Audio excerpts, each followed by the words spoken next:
किसान योजनेचा हप्ता जून महिन्यात जमा झाला नाही. पंतप्रधान शेतकरी सन्मान योजनेचा 20वा हप्ता जुलै महिन्याच्या या तारखेला जमा होण्याची शक्यता आहे. पंतप्रधान नरेंद्र मोदी यांच्या बिहार दौऱ्यावेळी हा हप्ता जमा होण्याची शक्यता आहे. केवळ इतके दिवस उरलेत, या दिवशी जमा होणार पीएम किसानचा हप्ता. लवकर उरकून घ्या हे काम. पंतप्रधान शेतकरी सन्मान निधी योजनेचा हप्ता या दिवशी जमा होणार. पंतप्रधान शेतकरी सन्मान निधी योजनेचा 20वा हप्ता कधी जमा होणार याविषयीची चर्चा शेतकऱ्यांमध्ये आहे. पावसाने ओढ दिली आहे.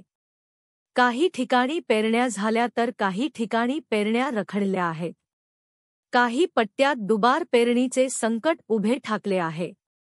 अशावेळी निदान 2000 का असेनात पण आर्थिक हातभार लागेल म्हणून कास्तकार 20व्या हप्त्याची प्रतीक्षा करत आहेत. कधी मिळणार हप्ता? पीएम किसान योजनेचा हप्ता जून महिन्याच्या अखेरीस मिळण्याची शक्यता वर्तवण्यात येत होती. पण हा हप्ता अद्याप जमा झालेला नाही. पंतप्रधान नरेंद्र मोदी हे 18 जुलै रोजी बिहार दौऱ्यावर आहेत. मोतीहारी येथे त्यांची सभा आहे. त्यावेळी पंतप्रधान नरेंद्र मोदी कळ दाबून शेतकऱ्यांच्या खात्यात डिजिटल पद्धतीने पैसे जमा करण्याची दाट शक्यता आहे. त्यामुळे येत्या 18 जुलै रोजी पीएम किसान योजनेचा हप्ता जमा होण्याची शक्यता आहे. अद्याप सरकारने याविषयीची कोणतीही अधिकृत घोषणा केलेली नाही. तुमचे नाव लाभार्थी यादीत आहे का? पंतप्रधान शेतकरी सन्मान निधी योजनेचा 20वा हप्ता पात्र शेतकऱ्यांना मिळेल. ज्यांचे नाव लाभार्थ्यांच्या यादीत नसेल त्यांना फायदा होणार नाही. तुम्हाला फायदा होईल की नाही हे घर बसल्या तपासता येईल. MKisan.gov.in या वेबसाईटवर जा. शेतकरी कॉर्नर या पर्यायावर जा. लाभार्थ्यांच्या यादीवर जा. तुमचा आधार क्रमांक, खाते क्रमांक नोंदवा. गेट डेटावर क्लिक करा. पेमेंट स्टेटस चेक करा. येथे करा तक्रार. EKYC पूर्ण झाला असेल तर लाभार्थ्याला रक्कम मिळण्यास अडचण येत नाही.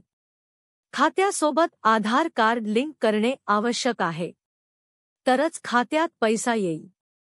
पंतप्रधान शेतकरी सन्मान निधी योजनेविषयी काही अडचण असल्यास शेतकऱ्यांनी हेल्पलाईन क्रमांक 180011155525 वर संपर्क करावा. पीएम किसान हेल्पलाईन 1,55,261 वा 011243000606 येथे कॉल करावा. आता एकाच व्यक्तीला लाभ. पीएम किसान योजनेंतर्गत नियमात अजून एक मोठा बदल करण्यात आला आहे. या नवीन नियमानुसार कुटुंबातील पती, पत्नी, मुलगा, मुलगी लाभ घेत असतील तर एकालाच लाभ घेता येणार आहे. इतर सदस्यांना योजनेचा लाभ मिळणार नाही.